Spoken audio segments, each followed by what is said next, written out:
you all so much for being here. I really appreciate this opportunity. I represent one of the largest populated counties in Michigan. And in recent years, I know the Michigan chapters of the Arab American Civil Rights League and the Council on American Islamic Relations have filed complaints regarding banking discrimination against those of Muslim faith. And so, Mr. Monahan, in May, you might know that there is a class action lawsuit that was filed alleging that Bank of America engaged in discriminatory banking practices by targeting, restricting, and closing accounts of people of Muslim faith. Are you aware of that? No, I'm not, ma'am.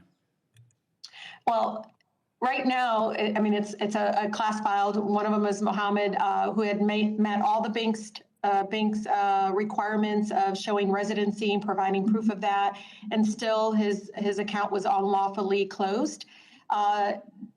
How does your bank, though, ensure that the bank's customer identification program complies with AML regulations without freezing out whole classes of consumers from access to banking services to support their families and their businesses?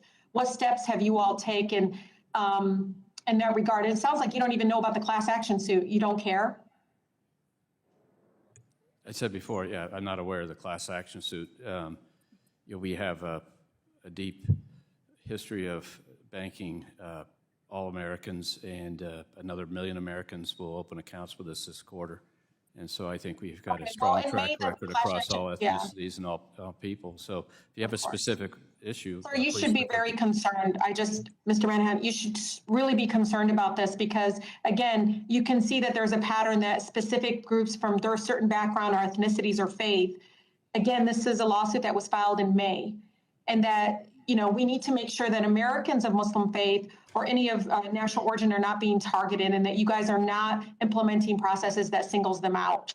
Are you at least supportive of making sure that you're not discriminated against a whole community? I can assure you that's not the case. Okay, well, I hope you got good lawyers. Do you know, you have all committed, as you all know, to transition the emissions from lending and investment activities to align with pathways to net zero in 2050. Do you know what the International Energy Agency has said is required to meet our global 2050 net zero targets of limiting global temperature rise to 2.7 degrees Fahrenheit or 1.5 degrees Celsius? So no new fossil fuel production starting today. That's like zero. So I would like to ask all of you and go down the list, because again, you all have agreed to doing this. Please answer with a simple yes or no. Does your bank have a policy against funding new oil and gas products? Mr. Dimon. Absolutely not, and that would be the road to hell for America. Yeah, that's fine. That's fine. Sir, you know what? Everybody that got relief from student loans has a bank account with your bank should probably take out their account and close their account. The fact that you're not even there to help relieve many of the folks that are in debt, extreme debt because of student loan debt, and you're out there criticizing it. Ms. Frazier, how about you? We will continue to invest in and support clients who are investing in fossil fuels and in helping them transition to cleaner energies. And Mr. Monahan?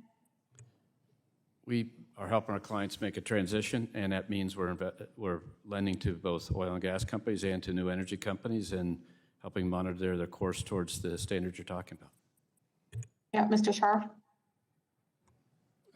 Excuse me, the same thing as Mr. Moynihan said.